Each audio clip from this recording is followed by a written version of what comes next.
అమ్మమ్మలు తాతయ్యలు అందరూ వచ్చి అన్నం తీసుకొచ్చి పెట్టి తల దువ్వి జుట్లేసి ఇలా ఇలా చూసి నేను నేను నేను ఎంత క్షోభ అనుభవించి ఉంటాను సార్. నన్ను వదిలేసి వెళ్ళిపోయారు అనే దానికంటే నాన్న లేరు చనిపోయారు అని చెప్పడం బెటర్ ఏమో అనిపిస్తుంది. నాన్న అంటే ఒక ప్రొటెక్షన్, బట్ ఆ ప్రొటెక్షన్ నాకు పాములాగా మారిపోయింది సార్.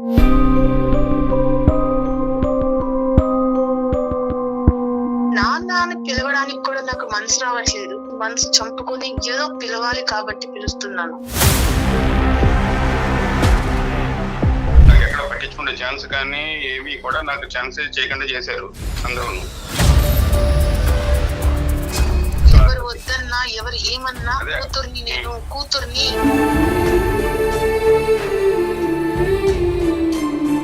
నువ్వు నాతో ఒక మాట కూడా మాట్లాడలేదు. నువ్వే మాట్లాడేలాగా అయితే మటుకు ఎప్పటికీ కలవలేవమ్మా. నా జీవితంలోకి మళ్ళీ వచ్చారు సార్. వచ్చిన వాళ్ళు ఒకళ్ళు కాదు సార్, నలుగురు ఇద్దరు పర్సన్స్ వచ్చారు. నలుగురా ఇద్దరా? వాళ్ళు ఉన్నంతసేపు మీ అమ్మాయి మీకు గుర్తుకు రాలేదా? ఒక్క మాట అడుగుతాను చెప్పినానా, అమ్మని చంపింది కాదా?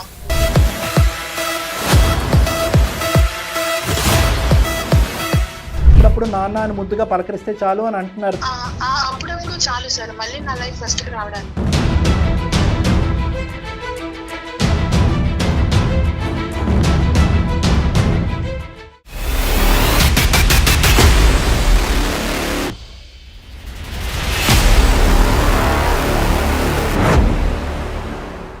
వెల్కమ్ టు అందమైన జీవితం. నమస్తే కళ్యాణ్ గారు. కళ్యాణ్ గారు, అమూల్య అనే ఒక అమ్మాయి మనకి మెయిల్ చేసిందండి. అయిన వాళ్ళందరికీ దూరంగా చాలా హ్యాపీగా సంతోషంగా ఉంటున్నాను, కానీ ఇప్పుడు మళ్ళీ ఆ బంధాలే నా కాళ్ళకి చుట్టుకుంటున్నాయి, నాకేం చేయాలో అర్థం కావట్లేదు, ఈ రిలేషన్స్ నాకు వద్దు అన్నట్లుగా నాకు ఒక మెయిల్ చేసిందండి. ఒకసారి కాల్ చేస్తారా?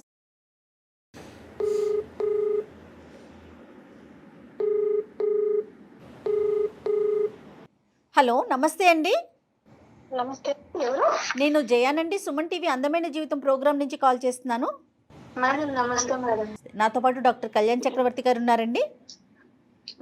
మీరు నాకు మెయిల్లో పెట్టిన విషయాన్ని ఒకసారి డాక్టర్ గారితో మాట్లాడండి. అలాగే రైట్. నమస్తే అమ్మా. సార్ నమస్తే సార్, నా పేరు అమూల్య సార్. నమస్కారం అమ్మా. నమస్తే అమ్మా. మీ వయసు అమ్మా? 25 years సార్. చెప్పండి అమ్మా, ఏంటి సమస్య అమ్మా? ఎవరితో సమస్య? సార్ సమస్య మా నాన్నగారితో. ఏంటమ్మా సమస్య ఏంటి? నాకు 5 సంవత్సరాలు ఉన్నప్పుడు అమ్మ చనిపోయింది సార్.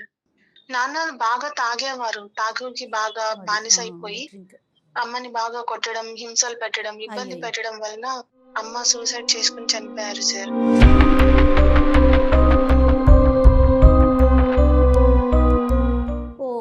తర్వాత నాన్నగారు వదిలేసి వెళ్ళిపోయారు. మరి మీ బాధ్యతలు ఎవరు తీసుకున్నారండి? నన్ను మేనమామ అనాథాశ్రమంలో జాయిన్ చేశారు మ్యామ్. అనాథాశ్రమంలోనే పెరిగాను. నేను డిగ్రీ కంప్లీట్ చేశాను మ్యామ్. ఓకే. మీకు సిబ్లింగ్స్ అమ్మా? మీకు ఎవరైనా ఉన్నారా? బ్రదర్ అండ్ సిస్టర్ ఎవరైనా ఉన్నారమ్మా? లేరు సార్, ఎవరు లేరు, నేను ఒక్కదాన్ని. సో మీరు అనాథాశ్రమంలో జాయిన్ అయినప్పుడు మీ వయసు ఎంతమ్మా? 5 సంవత్సరాలు సార్. మరి మధ్యలో మిమ్మల్ని చూడటానికి కానీ బాగోగులు కానీ ఎప్పుడైనా కలిసేవారండి? ఎప్పుడు ఎవరు రాలేదు మ్యామ్. ఓకే. మిమ్మల్ని అనాథాశ్రమంలో చేర్పించింది ఎవరమ్మా? నాన్న చేర్పించి వెళ్ళిపోయారా లేదంటే? నాన్న రాలేదు సార్. అమ్మ చనిపోవడం తర్వాత నాన్న నేను చూడలేదు. మేనమామ జాయిన్ చేశారు. సో వెంటనే జాయిన్ చేస్తారు. కొంతకాలం కూడా మీరు మేనమామ దగ్గర పెరగలేదు? లేదు సార్. అనాథాశ్రమంలోనే చదువుకున్నారు, యూనివర్సిటీ కాలేజ్ వరకు వెళ్ళారు. ఏం చదువుకున్నారమ్మా మీరు? బిఎస్సి. ఇప్పుడు ఏమైనా జాబ్ చేస్తున్నారా మీరు? బ్యాంక్ లో జాబ్ చేస్తున్నాను సార్. మీకు మ్యారేజ్ అయిందమ్మా? లేదు సార్, సంబంధాలు చూస్తున్నారు మేనమామ వాళ్ళు. ఇలా తెలిసిన వాళ్ళే అమ్మాయికి ఎవరు లేరు కదా అని సంబంధాలు చూస్తున్నారు. చెప్పండి. అదే సార్ నా ప్రాబ్లమ్. చెప్పండి, పర్లేదు. సంబంధాలు చూస్తున్నారు. నాన్నగారు వచ్చి అంటే అమ్మమ్మ వాళ్ళ ఇంటి దగ్గర చూస్తున్నారు సార్ సంబంధాలు. నాన్న వచ్చి అమ్మాయి నా కూతురు అని అందరికి చెప్పడము, పెళ్లి చూపులకు వచ్చిన వాళ్ళతో చెప్పడం, ఇలా చెప్పడం వలన వాళ్ళు ఇతని కూతురికి అయితే మాకొద్దు, తాగుబోతువాడని, అలా అని, వాళ్ళ అమ్మని చంపేశాడని ఇలా రకరకాలుగా మాట్లాడుతున్నారు సార్. వచ్చిన సంబంధాలన్నీ చెడిపోతున్నాయి సార్.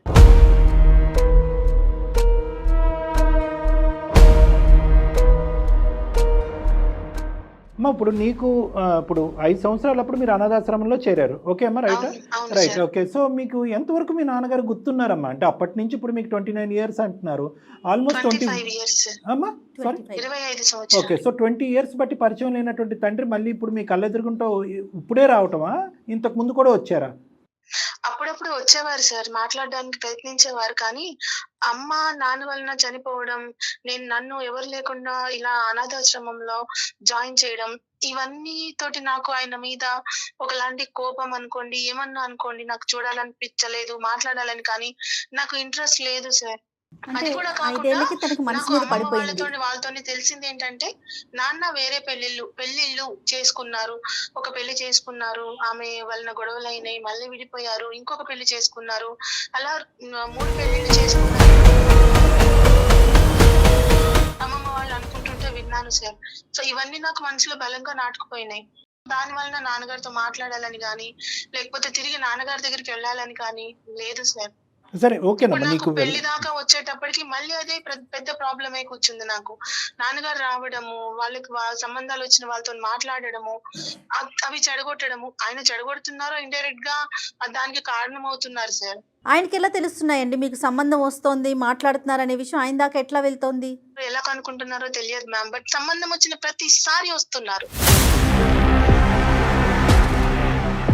అంటే సొసైటీ నీ బ్రెయిన్లో పెట్టినటువంటి ఒక ఇమేజా, లేదా నీకు నువ్వుగానే తండ్రి మీద ఒక ఇంప్రెషన్ అనేది బిల్డప్ చేసుకున్నావా, అదా? లేదా మూడోది, నా జీవితం ఇక్కడి నుంచి కొనసాగబోతుంది, నేను మ్యారేజ్ చేసుకుని ఒక కొత్త కుటుంబాన్ని, ఒక కొత్త ప్రపంచాన్ని చూడబోతున్నాను, అప్పుడు అడ్డుపడి నాకు తల్లి లేకుండా చేసినటువంటి నా తండ్రి ఈరోజు నా కొత్త జీవితానికి కూడా అడ్డు అవుతున్నాడు అనేటటువంటి ఫీలింగా? ఈ మూడిట్లో ఏంటమ్మా? సొసైటీ అనేది కాదు సార్, సొసైటీ చెప్పిందని కానీ, లేకపోతే ఎవరన్నా ఏమన్నా అనుకుంటారని కాదు సార్. చిన్నప్పుడు నా కళ్ళ ముందు జరిగింది. అమ్మని తాగి కొట్టడము, ఈ హింసలకు గురి చేయడము, ఇలాంటి వాటి వలన అమ్మ చనిపోయింది. ఓకే, అమ్మ చనిపోయింది. అమ్మ చనిపోయిన తర్వాత కనీసం చిన్న పాప నన్ను చూసుకోవాలి కదా, నన్ను చూసుకోలేదు, నన్ను వదిలిపెట్టి వెళ్ళిపోయారు. ఎప్పుడో ఒకసారి వచ్చి చుట్టం చూపుగా నేనున్నాను, ఏదో చూసి వెళ్ళిపోతాను, ఒక చాక్లెట్ బిస్కెట్ ఇచ్చి వెళ్ళిపోతాను అంటే కాదు కదా సార్. నాన్న ఉన్నా లేనట్టే. ఒక విధంగా నాన్న నన్ను వదిలేసి వెళ్ళిపోయారు అనే దానికంటే నాన్న లేరు, చనిపోయారు అని చెప్పడం బెటర్ ఏమో అనిపిస్తుంది సార్.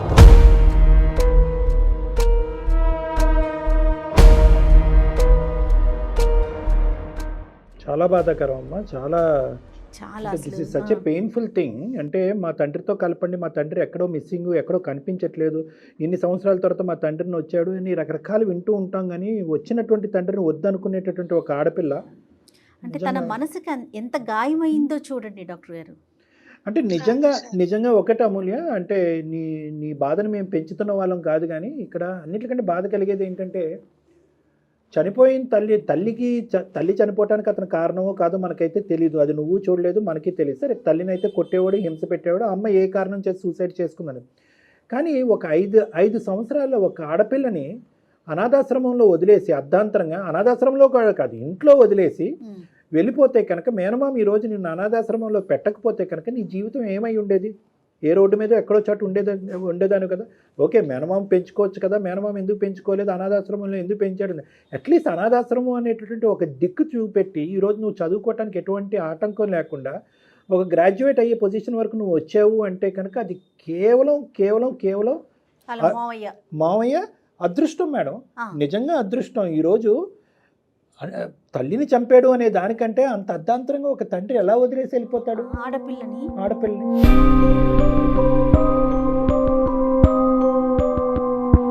మేనమామ దయ చూపించి తన ఇంట్లో ఉంచుకోవచ్చు సార్, కాదనట్లేదు. కానీ రేపొద్దున నాన్న వచ్చి నా పాపని నీ దగ్గర ఎందుకు ఉంచుకున్నావు అని మేనమామ మీద గొడవాడే ఆ సిచ్యువేషన్ కూడా ఉంది కదా సార్. చాలా ఫేస్ చేసి ఉంటారులే అమ్మ, మీ అమ్మగారు ఎంత ఫేస్ చేసి ఉంటారో మీ మేనమామ కూడా అంతే ఫేస్ చేసి ఉంటాడు. ఆ పొయ్యిలో చేతులు పెట్టడానికి అతను రెడీగా లేరు కాబట్టి, అమ్మ ఇది ఇంతవరకు అయితే నేను చేయగలను అని చెప్పి అతని జీవితం అతను చూసుకున్నాడు. అదే 10,000 అమ్మ. ఈ మధ్యలో వచ్చేటటువంటి తండ్రిలో ఏదైనా స్వార్థంతో నీ దగ్గర మధ్యలో రావటమా, నిజంగా లేదా కనువిప్పు కలిగి ఒంటరితనం భరించలేక ఏదో 1 or 2 ఆడవాళ్ళని ఏదో పెళ్లి చేసుకున్నారు, వాళ్ళు ఎగిరి తన్నిన తర్వాత ఆ పశ్చాత్తాపంతో నీ దగ్గరికి రావటమా? ఎందుకు వచ్చేవాడు ఈ మనిషి నీ దగ్గర? ఏముంది?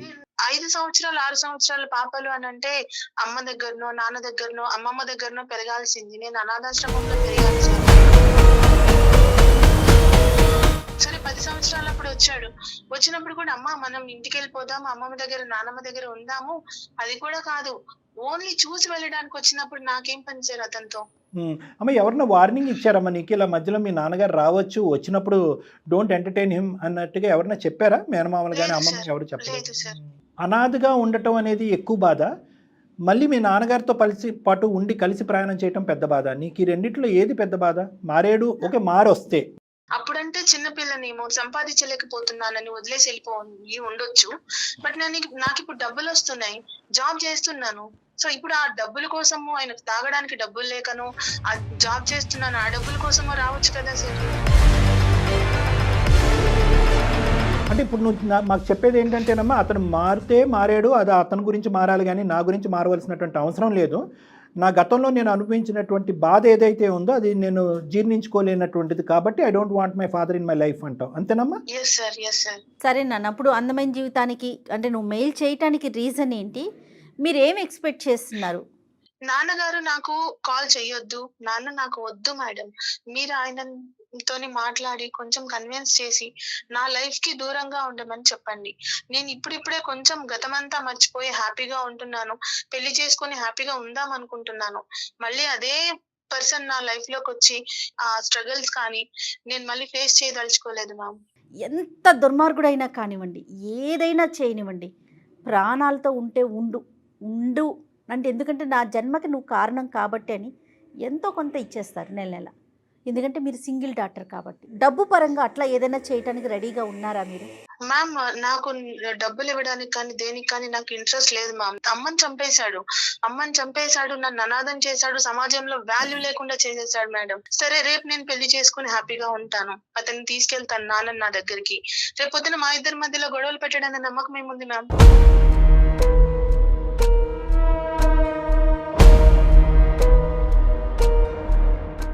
అంటే 210% ఫిక్స్ అయ్యావమ్మా. I know that. అంటే ఇప్పుడు ఎలా ఉంది అంటే పరిస్థితి, నువ్వు సింగిల్ హ్యాండెడ్గా వన్ సైడెడ్ వర్జన్ విన్న తర్వాత రీసెంట్ గా జాబ్ చేసే దగ్గర కూడా వచ్చేసి మాట్లాడడానికి ట్రై చేశారు సార్. అండ్ మొన్న ఒక సంబంధం వచ్చింది, ఆ సంబంధం వచ్చినప్పుడు వాళ్ళ దగ్గరకు కూడా వచ్చి గొడవ చేశారు. గొడవ అంటే ఏంటమ్మా? చూసుకుంటాను, మీరెవరు అసలు రావడానికి, ఎవరు చెప్పారు, మీరు ఎందుకు వచ్చారు అంటే నా పాప కదా నేను సంబంధాలు చూసుకోలేనా, ఇవన్నీ సార్. అంటే ఏదో అంటారు చూసారు సామెత, అమ్మ పెట్టదు అడుగు తిన్నదని. సో ఇలా తయారైంది సార్. నేను చిన్నప్పటి నుంచి స్ట్రగుల్స్ అనుభవించే పెరిగాను. ఇప్పుడు కూడా ఇతనితో నాకు ఇదే స్ట్రగుల్. అంటే నాన్న అంటే ఒక ప్రొటెక్షన్, బట్ ఆ ప్రొటెక్షన్ నాకు పాములాగా మారిపోయింది సార్.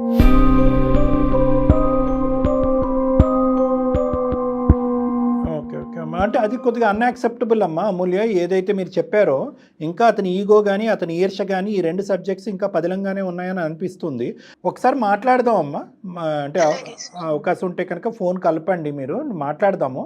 అంటే ఇలాంటి కేసెస్లో ఏ జాగ్రత్త దగ్గర ఉంటే బాగుండదు అనే విధంగా ఒక బాయ్ ఫ్రెండ్నో లేదంటే ఇంకొక వ్యక్తినో దూరం పెట్టే విధంగా ఇక్కడ తండ్రిని దూరం పెట్టలేం. అతని దగ్గర రావటం వల్ల ఇంకా దూరం అవుతాడు అనే రియలైజేషన్ అతనిలో మనం తెప్పించగలిగితే ఈ వేదిక ద్వారా, దట్ ఈస్ అ మల్టీమిలియన్ బహుమతి నీకు. ఒకసారి అతను చెప్పేది ఏంటి అనేటటువంటిది నేను జయ మేడం మేమిద్దరం వింటాము ఒకసారి. ఎందుకంటే ఇది ఫస్ట్ హ్యాండ్ ఇన్ఫర్మేషన్ కదమ్మా, మేము కూడా 20 years బట్టి మీ నాన్నగారిని చూడలేదు, ఇదే ఫస్ట్ టైం అతను వింటాం. సో అతని క్యారెక్టర్ ఏంటి, అతని వ్యక్తిత్వం ఏంటి, దాంట్లో మార్పు రావడానికి ఒక అవకాశం ఉందా లేదా, నిజంగా తాగుడు ఆపేడా లేదా అనేది మా అండర్స్టాండింగ్ గురించి, నీ గురించి కాదు. నిజంగా అతనిలో ఏ చేంజ్ వచ్చిందన్నది చూద్దాం. అమ్మ చనిపోయింది, ఎటు నాన్న కూడా చనిపోయాడు అని అనుకుంటాను, కానీ మళ్ళీ నా లైఫ్ లోకి మాత్రం నాన్నగారు దయచేసి తీసుకుని రావద్దు. మీరే కన్విన్స్ చేయండి సార్, మీరే మాట్లాడి ఎలా అయినా నా లైఫ్ ని కొంచెం సేవ్ చేయండి సార్. రేపు పెళ్ళైన తర్వాత I want to be happy. మళ్ళీ నాకు స్ట్రగుల్స్, అమ్మ పడిన స్ట్రగుల్స్ ఏవి వద్దు సార్. కానీ ఈ వేదిక ఎట్లా అంటే అమూల్య వెంటనే ఓకేనమ్మా నీకు నాన్నకి బంధాన్ని తెంచేస్తాం అట్లా మేము మాట్లాడి చూసావా. డాక్టర్ గారు కూడా ఎంత ఆలోచించాల్సి వస్తుందంటే, అంటే ఒక బంధాన్ని కలపడానికి ఉంది మన అందమైన జీవితం అనే ఒక వేదిక, కానీ అది మీరు మీ ఇబ్బందిని మించి కాదండి. కాకపోతే ఒకసారి విందాం ఆయన వర్షన్ కూడా, నాన్నగారు ఏమంటున్నారు అనేది విందాం. ఒకసారి మాట్లాడండి ఫ్రీగా, మీ నాన్నగారితో ఎలా మాట్లాడతారో, అతను ఏం రిక్వెస్ట్ చేస్తారో మమ్మల్ని కూడా బ్యాక్గ్రౌండ్లో వినివ్వండి. ఓకే మేము ఉన్నామని చెప్పకుండా ఒక 2 నిమిషాలు మాట్లాడండి. తర్వాత అతను దాన్ని బట్టి ఏంటంటే మీ ఇద్దరి మధ్యన ఒక లైవ్ సంభాషణ ఎలా ఉంది అనేటటువంటి ఒక ఇంప్రెషన్ మాకు వస్తుంది కదా, అప్పుడు మేము ఉన్నామని చెప్పండి, అప్పుడు ఈజీగా ఉంటుందమ్మా. Right. The person you are speaking with has put your call on hold. Please stay on the line. Hello నానా. హలో చెప్పమ్మా. నిన్ను నాన్న అని పిలవడానికి కూడా నాకు మనసు రావట్లేదు. కాకపోతే మనసు చంపుకొని ఏదో పిలవాలి కాబట్టి పిలుస్తున్నాను. ఇంకా ఇంకా ఇంకా నన్ను ఇంకా ఎందుకు అనాథం చేయాలని చూస్తున్నావు? ఇప్పటిదాకా చేసింది సరిపోలేదా? వచ్చిన పెళ్లి సంబంధాలన్నీ చెడగొడుతున్నావు. నన్ను ఇంకా ఏం చేయాలనుకుంటున్నావు? ఎంతవరకు నన్ను ఇంకా అనాథం చేయాలనుకుంటున్నావు?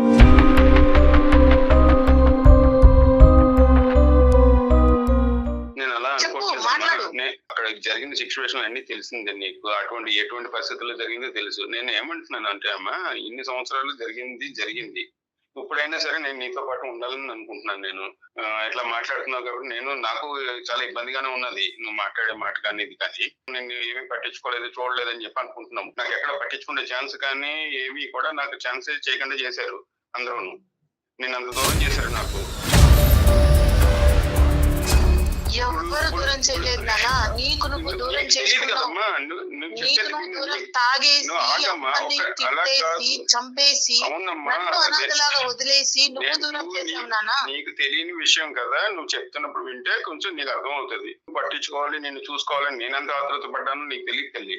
నువ్వు ఎక్కడ చదువుకుంటున్నావు ఏంటి అన్ని తెలిసినా కానీ నన్ను ఎక్కడ కూడా ఇన్వాల్వ్ అవ్వలేదు. నన్ను అంత దూరం పెట్టారు నీకు. వాళ్ళు దూరం పెట్టారంటున్నావు. ఎవరు దూరం పెడతారు నాన్న? అదే అంటున్నా, నీతో పాటు నిన్ను పెంచిన వాళ్ళు అనుకో, నిన్ను హాస్టల్లో జాయిన్ చేసిన అనుకో, నీ మినిమం అనుకో, మీ అమ్మమ్మ అనుకో, ఎవరన్నా కానీ నేను అంటున్నా, నిన్ను నాకు అంత దూరం పెట్టారు, నన్ను నీకు అంత దూరం చేశారు. ఇవాళ రోజున ఇలాంటి పరిస్థితుల్లో మాట్లాడుకునే పరిస్థితి, ఫోన్ లో మాట్లాడుకునే పరిస్థితి తీసుకొచ్చారు. ఎప్పుడు కలుద్దామన్నా నేను కలవనివ్వలేదు, మాట్లాడలేదు. నువ్వు అసలు నువ్వు ఇబ్బంది పడ్డ విషయం నేను కాదనట్లేదు. నేను అలాగే నా ఇబ్బందులు కూడా ఎన్ని ఇబ్బందులు అయినా నాకు నీకు తెలియని విషయాలు. ఎవరు వద్దన్నా ఎవరు ఏమన్నా కూతుర్ని, నేను కూతుర్ని.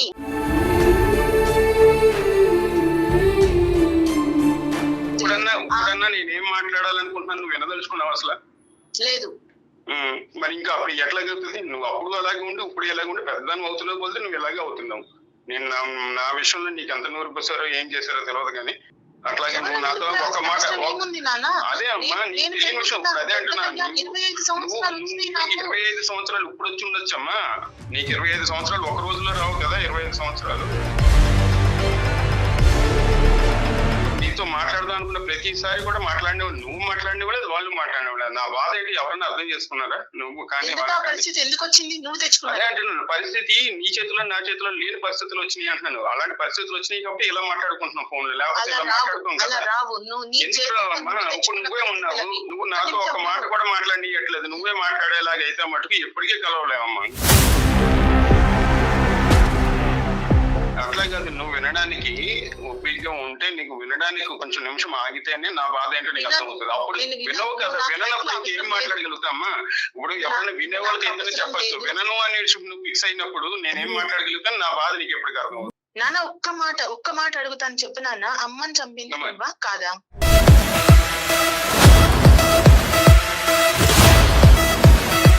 డ్రింక్ చేయడం అప్పుడున్న పరిస్థితుల్లో జరిగింది, కానీ నా చేతులతో నేను చంపుకుంటానమ్మా. నువ్వు అసలు మాట విను.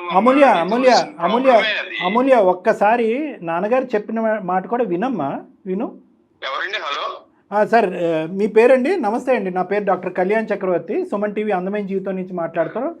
నమస్తే సార్. నాతో పాటు జయ గారు కూడా ఉన్నారు. నమస్తే అండి జనార్దన్ గారు. నమస్తే అండి. పాప మీ సమస్యను ఎటు తీసుకెళ్లాలో తెలియక మా అందమైన జీవితం ఈ ప్రోగ్రామ్కి ఒక మెయిల్ చేశారండి. నాకేం చేయాలో అర్థం కావట్లేదు, ఒక సరైన సలహా ఇవ్వండి, డాక్టర్ గారితో చెప్పించండి నాకు ఆ సలహాని. అందుకోసం అని చెప్పి మేము బ్యాక్ ఎండ్లో ఉన్నాము, మొత్తం మీ కన్వర్జేషన్ మొత్తం వింటూ ఉన్నాము. అంటే మీరు అంటే ఇప్పుడు మేమున్నాము అనేటప్పటికీ మీ ఇద్దరు సంభాషణ ఏ విధంగా మారిపోద్దో అని చెప్పి మేము ఏంటంటే గోప్యంగా బ్యాక్గ్రౌండ్లో వింటూ అసలు ఏ విధంగా ఉంటుంది, ఒక తండ్రిని వద్దనుకున్నటువంటి ఒక కూతురు కావాలి అనుకుంటున్నటువంటి ఒక తండ్రి మధ్యన ఉండే సంభాషణ ఏ విధంగా ఉంటుంది ఎప్పుడు మీరు చూడలేదండి. ఈ యాంగిల్ మేము ఎప్పుడు ఇన్ని ఎపిసోడ్స్ చేసాము, ఎప్పుడు మేము చూడలేదు. కాబట్టి అది ఒక్కసారి వినాలి అని చెప్పి మీకు తెలియకుండా బ్యాక్గ్రౌండ్లో వింటాం అనేది జరిగింది. మాట్లాడచ్చండి? ఒక 2 నిమిషాలు టైం ఉందని. Thank you sir. సో ఇక్కడ ఉండేటటువంటి ఆ అమ్మాయి పంపించినటువంటి మెయిల్ యొక్క ముఖ్య ఉద్దేశం, మాకు ఈమెయిల్ ఒకటి పంపించింది ఆ అమ్మాయి, ఏంటంటే మళ్ళీ మా తండ్రి నా జీవితంలో రావడానికి ప్రయత్నం చేస్తున్నాడు. ఇది నాకు జీవితంలో చాలా ముఖ్యమైనటువంటి కీలకమైనటువంటి ఘట్టం నా జీవితంలో. నేను పెళ్లి చేసుకోకపోతున్నాను, పెళ్లి చేసుకోవాలి అనుకునేటటువంటి వ్యక్తులను కూడా అసలు మీరెవరు, మీరు ఏ మూల నుంచి వచ్చారు, నా కూతురికి నేను సంబంధాలు ఎత్తుకునేటటువంటి దమ్ము, ధైర్యం, కెపాసిటీ, హక్కు నాకున్నాయి కాబట్టి దయచేసి మీరు వెనక్కి వెళ్ళండి అని చెప్పి వచ్చేటటువంటి మంచి సంబంధాలు అన్నీ కూడా వెనక్కి పంపిస్తున్నారు అనేటటువంటి ఉద్దేశంతో ఏంటంటే ఆ అమ్మాయి ఇదేంటి సార్ పార్ట్ 1 అయిపోయింది మా నాన్నది ఇప్పుడు వరకు, ఇప్పుడు పార్ట్ 2 కూడా నేను చూడాలా, తండ్రి లేకుండా బ్రతికినటువంటి నేను తండ్రి లేకుండానే నా జీవితం గడపలేనా, తండ్రి నాకు వద్దండి, ఏదో విధంగా నా తండ్రిని నన్ను దూరంగా పంపించి నన్ను నా లైఫ్ని డిస్టర్బ్ చేయకుండా చూడండి అని రిక్వెస్ట్ పెట్టుకుందాం అమ్మాయి. మా అమ్మ మా నాన్న వల్లే చనిపోయింది, మా నాన్న తాగుడు, హెరాస్మెంట్, కొట్టుడు అవన్నీ నా కల్లారా నేను చూశాను, 5 సంవత్సరాలు అప్పుడు చూసిన నాకు ఇప్పటికీ గుర్తున్నాయని మీ అమ్మాయి అంటుంది. గుర్తుండొచ్చు, అది వేరే విషయము. తర్వాత ఏంటంటే అర్ధాంతరంగా నడి రోడ్డు మీద వదిలేసిన వెళ్ళిపోయిన నన్ను మా మేనమామ తీసుకెళ్ళి అనాథాశ్రమంలో పెట్టాడు అని అంది. మధ్యలో వచ్చేవారంట, మీరు 2-3 పెళ్ళిళ్ళు కూడా చేసుకున్నారంట. ఇవన్నీ అమ్మాయి చెప్పినటువంటి లిస్టు. ఇందులో ఏ వాస్తవాలు ఏ అవాస్తవాలు ఇప్పుడు వరకు మీ అమ్మాయి మీ మాట వినదలుచుకోలేదు 20 సంవత్సరాల్లో. ఫస్ట్ టైం అందమైన జీవితం వేదికగా మీ మనసులో ఏముంది అనేటటువంటిది యథార్థంగా, అంటే ఉన్నది ఉన్నట్టుగా ఎటువంటి దాపరికం లేకుండా చెప్పండి. దాన్ని బట్టి ఫైనల్గా మీ అమ్మాయి ఏ నిర్ణయం తీసుకుంటుందో ఆ నిర్ణయం తీసుకుంటుంది. ఇప్పుడు తను చెప్పిన వాటిలో వాస్తవాలు ఉన్నాయి సార్, వాస్తవాలు లేవని నేను అనట్లేదు. నాకు అప్పట్లో డ్రింక్ అలవాటు అది ఉండేది, నా పరిస్థితి వేరేగా ఉండేవి, ఇంట్లో వాళ్ళు ఉండే ఇష్యూస్ కానీ ఇంకో రకాల ఇష్యూస్ కానీ, దానివల్ల నేను తనతో గొడవడడం కానీ లేకపోతే ఒక్కోసారి చేయి తీసుకోవడం కానీ జరిగిందండి. జరగలేదని నేను అనట్లేదండి. కాకపోతే ఏంటంటే తనని ఇప్పుడు ఎంత వైఫ్ అండ్ హస్బెండ్స్ అనుకున్నా కానీ మాట్లాడుకుంటాం, గొడవాడుకుంటాం కానీ చంపుకునేంత దాకా ఎవరు వెళ్తారు సార్? ఎవరు అంత కసాయిగా ఎవరున్నా ఉంటారేమో నాకు తెలియదు, కానీ నేను అంత దుర్మార్గుడు అయితే కాదని నేను చెప్తున్నాను సార్. జ్ఞాపక శక్తి తగ్గటం వల్ల మీరు తక్కువ చెప్తున్నారా, లేదంటే వాస్తవాలు కప్పిపుచ్చేటటువంటి ప్రయత్నంలో చెప్తున్నారా? చంపుకోవటం అనేది జరగలేదు కానీ సూసైడ్ చేసుకోవటం అనేది జరిగిపోయింది. ఆవిడకి ఈ సమస్య తప్ప ఇంకో సమస్య ఏమీ లేదు.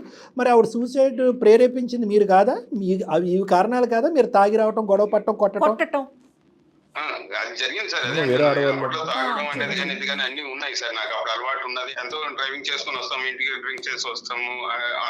వర్క్ కి అలాంటి అలవాట్లు అనేవి అయ్యి నేను కాదనట్లే. ఆ టైంలో నేను డ్రింక్ చేసుకొచ్చేటప్పుడు ఇంటి దగ్గర ఆమె గొడవల వరకు జరిగినాయి కానీ సార్ నా వల్ల అలా తనతో వేసుకుంటుందనే విషయం నేను ఊహించలేని పరిస్థితిలోకి వెళ్ళింది అది. దయచేసి చిన్న గొడవలండి ఇంతవరకు అనకండి. మీ తప్పు ఉందా లేదా? నీ భార్య ప్రాణాలు పోవటంలో మీ తప్పు ఉందా లేదా? నాకు తప్పు ఉంది సార్, తప్పు లేదన్నట్లే సార్. దానికి మీ అమ్మాయితో మనస్ఫూర్తిగా ఎప్పుడన్నా క్షమాపణ అడిగారా లేదా? క్షమాపణ సరిపోతుంది. అడగడానికి కానీ మాట్లాడడానికి కానీ ఏమాత్రం కూడా ఛాన్స్ ఇవ్వని పరిస్థితిలో ఉన్నది సార్. అదే సార్. ఇంకోటి ఇలాగే ఇప్పుడు తినతో ప్రాబ్లం ఏంటంటే సార్, నా ఈ చిన్నప్పటి నుంచి కూడా తినకి ఎవరు చెప్తున్నారు ఏంటో తెలియదు. ఒకళ్ళు చెప్పేది ఏముందండి,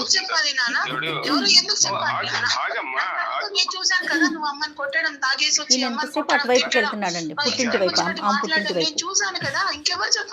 కండిషనల్ అపాలజీ మాకు వద్దండి. కండిషనల్ అపాలజీ, అమ్మ నేను మంచోడ్నే, ఏదో మీ అమ్మ అలా చనిపోయింది, తర్వాత నేను నీ దగ్గర రావడానికి ట్రై చేశాను, కానీ కన్న కూతుర్ని వేరే వాళ్ళ కాకులు గెద్దల్లా తనకుని వెళ్ళిపోయారు అనేది కాదు. ఒక 5 నుంచి 7 సంవత్సరాల ఆడపిల్లకి ఎవరికి ఒక తండ్రి మీద గుడ్ ఇంప్రెషన్ క్రియేట్ అవుతుందండి? ఎవరు నేర్పించాలి? నాకు తెలియక అడుగుతాను, ఎవరు నేర్పించాలి? మీ తండ్రి చెడ్డోడు లైవ్ టెలికాస్ట్ చూసిందండి అమ్మాయి. ఒక జరగరానటువంటి ద్రోహం, ఒక జరగరానటువంటి నేరం జరిగిపోయిందండి ఈరోజు ఇక్కడ. దానికి మించిన నేరం ఏంటంటే కనుక, అమ్మ నా వల్ల పొరపాటు జరిగిందని మీ కన్న కూతుర్ని తెలిసి తెలియని వయసులో కన్న కూతుర్ని ఎత్తుకుని వెళ్ళి మీరు పెంచి పెద్ద చేసుకుని పోషించి మీ బుద్ధులు మార్చుకుని ఉంటే కనుక ఈరోజు మా వరకు ఈ కాల్ రావాల్సిన అవసరం లేదు. తర్వాత ఎందుకు మీరు ఒక తండ్రి పాత్ర పోషించకుండా పారిపోయారు ఇంట్లోంచి? నేను ఎక్కడికి పారిపోలేదు సార్. నేను అప్పటి నుంచి కూడా అదే ప్రయత్నం చేస్తా ఉన్నాను. ఇవాళ రోజు కూడా నాకు దగ్గర కూడా రానియలేదు సార్. ఫస్ట్ టైం గురుగారు, ఫస్ట్ టైం ఒక 5-6 సంవత్సరాల ఆడపిల్లల్ని వాళ్ళ మేనమామ అనాథాశ్రమంలో పెట్టిన తర్వాత first time when did you go in touch with your daughter? ఎప్పుడు ఆ అమ్మాయిని కలవటానికి ప్రయత్నం చేశారు? మీరు రావాలి అని అనుకుంటే కనుక 2 నిమిషాల పని. ఎంతకాలం తర్వాత మీ అమ్మాయిని చూడటానికి అనాథాశ్రమంకి వచ్చారు? Straight question. అనాథాశ్రమంలో జాయిన్ చేసే సిచ్యువేషన్ తీసుకెళ్ళినప్పుడు నేను దూరంగానే ఉన్నాను. నాకు తెలియదు ఈ అన్ని విషయాలు తెలిసి. దూరంగా ఎవరితో ఉన్నారు సార్? అదొకటి క్లారిఫై ఇవ్వండి. ఏమండి, దూరంగా ఎవరితో ఉన్నారు? దూరంగా ఒంటరిగా ఉన్నారా, లేదంటే ఎవరైనా కంపెనీ ఉన్నారా మీకు? లేదు సార్, నా జీవితంలోకి మళ్ళీ వచ్చారు సార్. వచ్చిన వాళ్ళు ఒకళ్ళు కాదు సార్, 2 పర్సన్స్ వచ్చారు. 2 అందులో ఒకళ్ళు మీ భార్య ఉండగానే ఉన్నప్పుడు ఉన్నారేమో? లేదండి, భార్య ఉన్నప్పుడు ఉన్నవాళ్ళు కాదు కాదు సార్, భార్య లేనప్పుడు వచ్చిన వాళ్ళే. వాళ్ళ వల్ల కూడా నేను చాలా ఇబ్బంది పడ్డాను సార్. ఒకళ్ళే కాదు, ఇద్దరితో ఇబ్బంది పడ్డాను. వాళ్ళు నన్ను వదిలిపెట్టి వెళ్ళిపోయారు. వేరే వేరే ఇబ్బందులు ఉండి వాళ్ళకి వేరే అఫైర్స్ ఉండి వాళ్ళ దాంట్లో వాళ్ళు వెళ్ళిపోయారు సార్. సూపర్ సార్, నేను చాలా హ్యాపీగా ఉన్నాను. కూతురు అనే కంపెనీ గురించి ఎందుకు వచ్చారు అంటే కనుక వేరే కంపెనీలు మీకు రాలేదు కాబట్టి, వేరే వాళ్ళు మిమ్మల్ని చేదరించుకుని ఆశ్రయించుకుని మిమ్మల్ని రోడ్డుని వేశారు కాబట్టి, వేరే దొంగ మొహాలు కాబట్టి ఈరోజు మీ కూతురు కంపెనీ కావాలని వచ్చిందండి. వాళ్ళు ఉన్నంతసేపు మీ అమ్మాయి మీకు గుర్తుకు రాలేదా?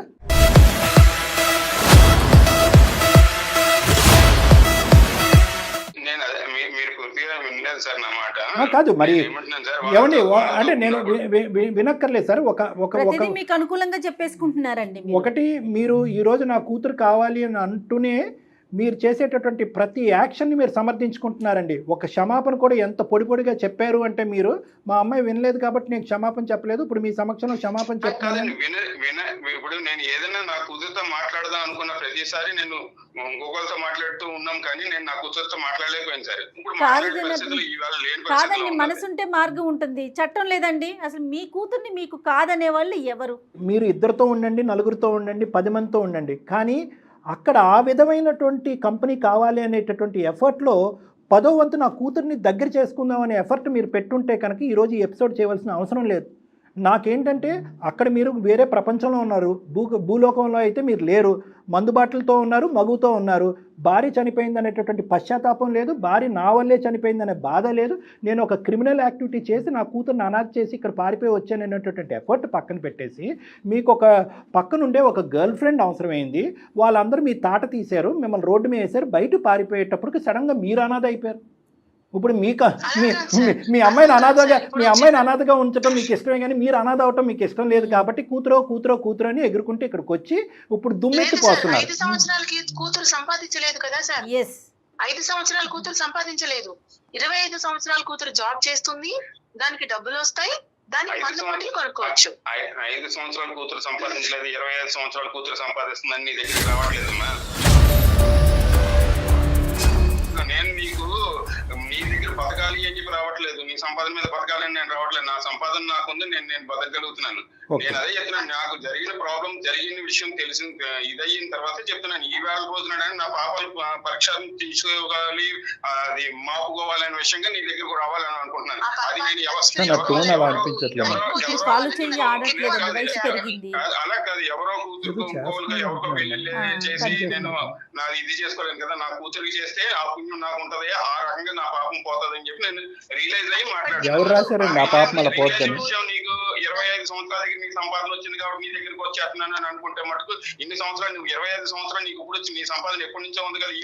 నీ సంపాదన గురించి అయితే దయచేసి నీ దగ్గరికి రావట్లేదమ్మా. నీ సంపాదన మీద బతకాల్సిన ధైర్యమైన పరిస్థితిలో నేను లేను ఇంకా. ఒక చిన్న ఇష్యూ దగ్గర మీరు ఎంత టెంపర్ లూజ్ అయ్యారో చూసారా? ఒక చిన్న ఇష్యూ దగ్గర ఆ అమ్మాయి అడిగేటటువంటి సర్వ హక్కులు ఉన్నాయి ఆ అమ్మాయికి. ఇప్పటి వరకు ఆ అమ్మాయికి ఒక రూపాయి పావలా పోషణ లేదు మీ దగ్గర నుంచి 20 yearsలో. ఆ అమ్మాయిగానే కష్టపడింది, ఎవరో దానం చేసి ధర్మం చేస్తే కనుక వాళ్ళు దాన ధర్మాలతో ఆ అమ్మాయి ఈరోజు చదువుకుంది. ఈరోజు ఒకే పాయింట్ అడిగింది ఆ అమ్మాయి, ఏమన్నా అంటానికి ఆ అమ్మాయికి రైట్ ఉంది, ఏదన్నా మీరు భరించేటటువంటి పొజిషన్లో మీరు ఉండాలి. మేము ఒక ప్రశ్న అడుగుతాం, సడన్గా ఇప్పుడు ప్రేమ ఎందుకు పుట్టుకొచ్చిందని అంటాం, మరి దానికి మీ దగ్గర సమాధానం ఉందా? సో మీ పాపం కడుక్కోవటం గురించి మీరు కూతురు దగ్గరకు వచ్చారా? ప్రేమ పుట్టుకు రాలేదన్నమాట. అయితే ఇక్కడ ఇలాంటి వాటికి సమాధానాలు ఉండవు సార్. ఒక సానుభూతి కావాలి. అమ్మా కూతురు పెళ్లి చేశాడు, చిన్నప్పుడు పాపాలన్నీ పోయినాయి అన్న ఒక సింపతి క్రియేట్ అవ్వాలి సార్. డ్రింక్ ఆపేశారా? ఆపేశానండి. Very good. ఎంతకాలం అయింది డ్రింక్ ఆపేసి? ఆల్మోస్ట్ ఒక 8 సంవత్సరాలు అయి ఉంటుంది సార్. ఏం చేస్తున్నారండి జనార్దన్ గారు? మీకు ఫైనాన్షియల్ గా ఎట్లాగా, ఎవరు సపోర్ట్ చేస్తున్నారు, మీరేం చేస్తున్నారు? నేను అదే వృత్తి అండి, డ్రైవింగ్ వర్కే నాది. అప్పటి నుంచి ఇప్పటికీ కూడా నేను అదే నేను ఇండియా మొత్తం తిరుగుతూ ఉంటాను, ఎక్కడ తిరుగుతానో తెలియదు, ఒక చోట ఉండలేని పరిస్థితి. సో మీకు ఇప్పుడు వెనక ముందు ఎడమ కుడివి ఎవరు లేరు మీకు? ఎవరు లేదండి. 8 సంవత్సరాలు బట్టి బాటిల్ లేదు, మనుషులు లేరు మీ పక్కన? లేదండి. అదృష్టమో దురదృష్టమో కష్టమో నష్టమో నాకు తెలియదు, కానీ ఒక ప్రచారం అయితే సామాజికంగా జరిగిపోయింది మీ దగ్గర వాళ్ళు దూరం వాళ్ళు. ఆ పరానా తండ్రి వల్లే ఆ తల్లి లేకుండా పోయింది, ఆ అమ్మాయి అనాథగా బతికింది, అతను తాగుబోతు తండ్రి వెళ్ళి వేరే 2 ఆడవాళ్ళతో ఉంటున్నాడు అనేది. ఇవన్నీ వాస్తవాలు, ఇవేం అబద్ధాలు ఏం కాదు. మరి అటువంటి కుటుంబంలో వచ్చేటటువంటి అంత భారీ సముద్రం అంత మనసు ఉండేటటువంటి మనుషులు ఎవరు రారండి. ఎందుకంటే ఒక అనాథాశ్రమంలో ఉన్న ఆడపిల్లని వచ్చి పెద్ద మనసుతో ఎవరైనా పెళ్లి చేసుకోవాలంటే దానికి చాలా కండిషన్స్ అప్లై ఉంటాయి. దానికి తోడు ఈరోజు ఆ తండ్రి ఇంకా దూరుతూనే ఉన్నాడు, ఇంకా ఆ తండ్రి యొక్క ప్రమేయం ఆ అమ్మాయి మీద ఉంటూనే ఉంది. అటువంటి తండ్రి ఉన్నప్పుడు మేము అమ్మాయిని ఇవ్వము, మా అబ్బాయిని ఇవ్వదలుచుకోలేదు అనేటటువంటి కండిషన్తో చాలా అద్భుతమైనటువంటి మీ అమ్మాయికి నచ్చినటువంటి ఒక సంబంధం వస్తే కనుక అయినా కానీ మీరు వచ్చి ఉంటారా సార్? ఊరికే అడుగుతున్నాను. ఏ సంబంధం వచ్చినా తనకి ఇష్టమైన చేసుకోవడానికి తనకి ఆ సర్వ హక్కులు ఉన్నాయి. గురుగారు, అది నా క్వశ్చన్ కాదు. ఇప్పుడు ఈ అమ్మాయి పెట్టేటటువంటి కండిషన్ ఒక ఎత్తు అయితే కనుక ఈ అమ్మాయికి ఈ కండిషన్ పెట్టేటటువంటి పరిస్థితి ఎందుకు వచ్చిందంటే వచ్చేటటువంటి చుట్టుపక్కల ఉండేటటువంటి సంబంధాలు ఎవరైతే ఉన్నారో మీ నాన్న అలాంటి వాడంట కదా, దూరం పెట్టావా దగ్గరే ఉన్నాడా కలుపుకుని పోతున్నావు అనేటటువంటి ప్రశ్న రావటం వల్ల ఈరోజు ఆ అమ్మాయి తన యొక్క అభిప్రాయం నాకు నాన్న వద్దు అని చెప్పి ప్లస్ 50% సమాజం యొక్క అభిప్రాయం ఆ తండ్రి వద్దు అనేటటువంటి రెండు కలుపుకుని ఒక మంచి సంబంధం గురించి వెళ్ళి తండ్రిని దూరం పెడుతుంది. ఇప్పుడు మంచి సంబంధం వద్దు, నేను మాత్రం నీ జీవితంలో ఉండాలి, నేనే సంబంధం నీకు తీసుకురావాలనేటటువంటి ఆలోచనతో మీరు ముందుకు వస్తున్నారా? లేదండి, నేను ఆ ఆలోచనతో కాదండి నేను వస్తుంది. నా పాపాలు పరీక్షితం జరగాలి అనే విషయంగానే నేను ఆ పెళ్లి చేస్తానని మాత్రమే అంటున్నాను సార్. తనతో ఉంటానని నేను అనట్లేదు. పెళ్లి చేస్తాను అంటే తండ్రిగా వచ్చి కన్యాదానం చేస్తాను అంటే ముందు భార్య అయినా కానీ తర్వాత భార్య అయినా తర్వాత అయినా కానీ నేను ఎవరి దగ్గర ఎక్కువ రోజులు ఉన్నది లేదు. నేను హాస్టల్లో ఉన్నప్పుడు వాళ్ళకి అమ్మమ్మలు తాతయ్యలు అందరూ వచ్చి అన్నం తీసుకొచ్చి పెట్టి తలదువ్వి జుట్లేసి ఇలా చూసి నేను ఎంత క్షోభ అనుభవించి ఉంటాను సార్. చాలా అన్యాయం అయితే జరిగింది. అన్యాయం జరిగింది, తీరినటువంటి లోటు అయితే వచ్చింది. తల్లి కావాలనుకుంటే తల్లి లేదు, తండ్రి వద్దనుకుంటే తండ్రి బయటకు వెళ్ళట్లేదు. సో కంక్లూజన్కి వద్దాం అమ్మ, ఈరోజు ఒక కంక్లూజన్కి వద్దాం. మీ అభిప్రాయంలో మీకు సంబంధించినటువంటి స్వార్థమే మాకు కనిపిస్తుంది. ఆ అమ్మాయిని అడుక్కున్నంతకాలం అడుక్కున్నారు, వద్దు నాన్న చీపో నాన్న నాకు ఎవరూ నేర్పించలేదు, ఇది నా అభిప్రాయం, నా తండ్రి నాకు వద్దు అనేది అన్నప్పుడు ఆ అమ్మాయి అభిప్రాయాన్ని మీరు గౌరవించండి. ఏమో రానున్న రోజుల్లో ఆ అభిప్రాయమే ప్రేమ కలుగుతుందేమో. ఒక రబ్బర్ బ్యాండ్ని ఎంతవరకు సాగదీస్తారండి? కొంతవరకు సాగదీస్తారు, ఇంకొద్ది సాగదీస్తే అది కూడా తెగుతుంది. అటువంటి మానసిక పరిస్థితుల్లో ఉండేటటువంటి ఒక ఆడపిల్ల యొక్క పరిస్థితిలో, ఒక సామాజిక పరిస్థితిలో మీరు వచ్చి ఏమి కొత్తగా ఆ అమ్మాయిని ఉద్ధరించాలనుకుంటున్నారు? మీరు కొత్తదనం ఏంటి? మీరు సున్నితమైన మనస్తత్వం డెవలప్ చేసుకుని withdrawal is equal to love అంటే వెనక్కి తగ్గటమే ప్రేమని మళ్ళీ పునర్జన్మ ఇవ్వటం అనేటటువంటి ఆలోచనతో కూడా మీరు ముందుకెళ్ళాలి.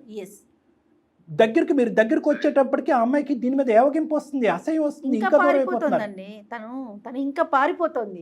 ఇక్కడ ఏదన్నా మిమ్మల్ని కాపాడగలిగితే ఈ రోజైనా మీరు చనిపోయే లోపలైనా ఏదన్నా ఉంది అంటే కనుక మళ్ళీ ఆ అమ్మాయి మనసులో ప్రేమ అనేది చిగురించాలంటే ఓర్పుగా వెనక్కి తగ్గి ఉండాలి. చేసేటటువంటి ప్రయత్నాలు అన్నీ చేశారు, అవి ఫలించలేదు. అందరినీ బ్లేమ్ చేయటం ఆపేసేయండి, మనుషుల్ని గెలుచుకోవటం ట్రై చేయండి.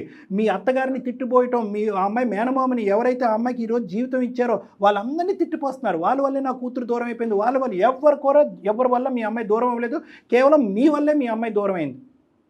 ఇది ఏదైతే కనుక మనసా వాచ కర్మ మీరు అంగీకరిస్తారో ఆ రోజు మీ అమ్మాయి దగ్గరికి వస్తుంది, మీ దగ్గరికి.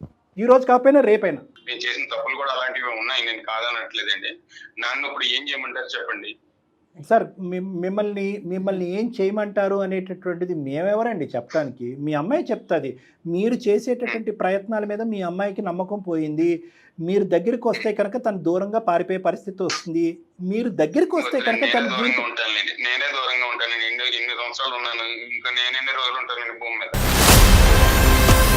అమూల్య, సార్ ఏదో ఎక్కడెక్కడో తిరుగుతూ ఉంటాను, అప్పుడప్పుడు నాన్న అని ముద్దుగా పలకరిస్తే చాలు అని అంటున్నారు మీ నాన్నగారు. ఏమంటారు దానికి మరి మీరు? అప్పుడప్పుడు చాలు సార్, మళ్ళీ నా లైఫ్ ఫస్ట్ కి రావడానికి. చాలా డిస్టర్బ్ అయింది, ఫిక్స్ అయిపోయింది కూడా. డిస్టర్బ్ అయిపోయింది, ఫిక్స్ అయింది. ఆ అమ్మాయి కానీ సెల్ఫ్ డిఫైన్ చేసేసుకుంది. ఏ రోజైతే మా అమ్మ చనిపోయిందో ఆ రోజు మా అమ్మ చావుకు కారణమైనటువంటి తండ్రి కూడా నాకు చనిపోయాడు అనేటటువంటి ఒక ఐడియాతోనే ఆ అమ్మాయి ఈ రోజు వరకు వచ్చింది. మీరు ఎప్పుడైతే ఏ స్టెప్స్ అయితే తీసుకుని దగ్గర చేసుకునేటటువంటి ప్రయత్నం చేయాలో ఆ టైంలో మీరు సమయస్ఫూర్తిని వాడలేదు. మీ కోరికలు, మీ ఆశలు, మీ జీవితం అనేటటువంటి దాంట్లో మీరు కొట్టుకుపోయారు.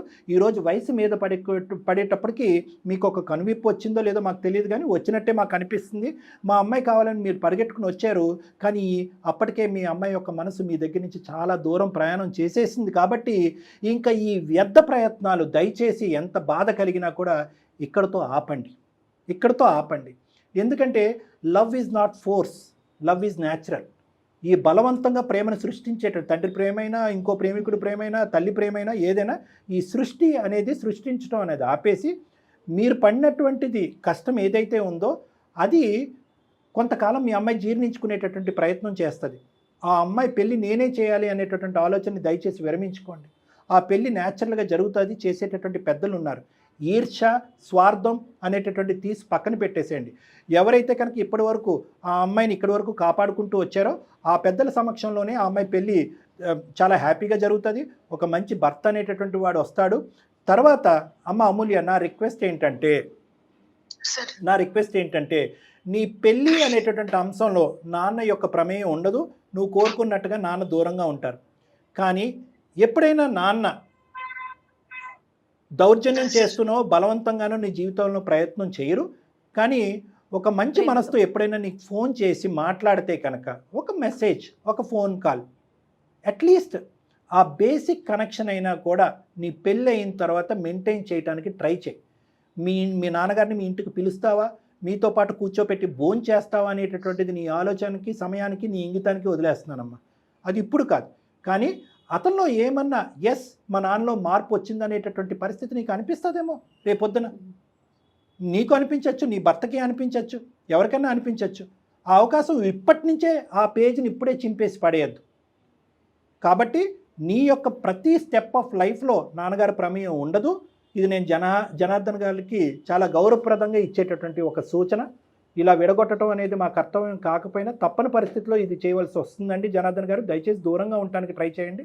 అమూల్య, నువ్వు ఈ ప్రయత్నం రానున్న రోజుల్లో చేయడానికి ఒక అవకాశం ఉందమ్మా? లేదు సార్. అస్సలా? లేదు సార్. ఓకే, సరేనమ్మా. నేను ఒకటే చెప్తున్నానమ్మా, పరిస్థితులు అనుకూలిస్తే కనుక, ఎప్పుడైనా పరిస్థితులు అనుకూలిస్తే కనుక ఏదో ఒక యాంగిల్లోంచి పర్వాలేదు మా నాన్నగారు మారారు అనేటటువంటి ఆలోచన నీకు కానీ, లేదంటే దానికి సంబంధించినటువంటి ఆధారం ఏదైనా నీకు ఫ్యూచర్లో కనిపిస్తే కనుక ఒక్కసారి మాత్రం ఆ కమ్యూనికేట్ చేయడానికి ట్రై చేయమ్మా. అది కూడా నీకు వదిలేస్తున్నాను నేను. అది కూడా కళ్యాణ్ గారు, ఇంకొక విషయం అండి అమూల్య, నువ్వు ఇంక 25 సంవత్సరాల పిల్లవి, ఇంకా పెళ్ళి కాలేదమ్మా. రేపొద్దున పెళ్ళయ్యి నీకంటూ పిల్లలు వచ్చాక ఖచ్చితంగా మనసు మారటానికి అవకాశం ఉంటుంది.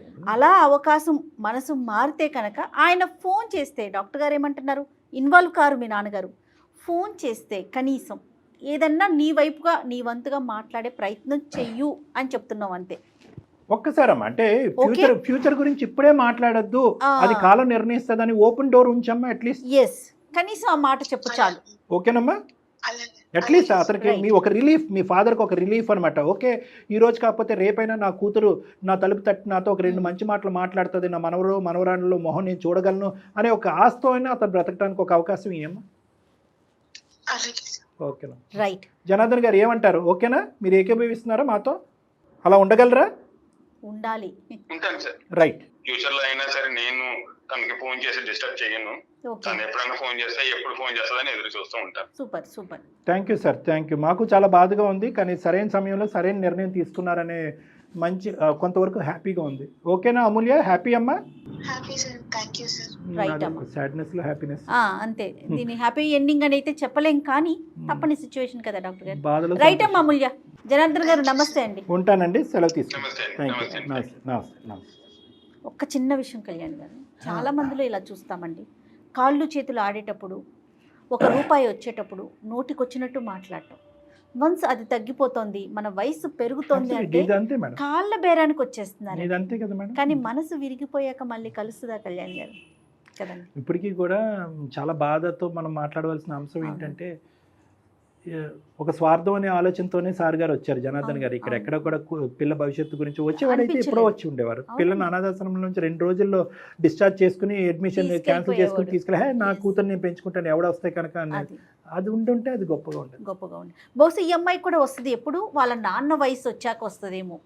అంతే కదండి. చూద్దాం madam, will see. But as of no ఒక కంక్లూజన్కి అయితే వచ్చాం. ఆ బాధలోంచి సంతోషాన్ని తీసుకొచ్చే ప్రయత్నం. నమస్తే.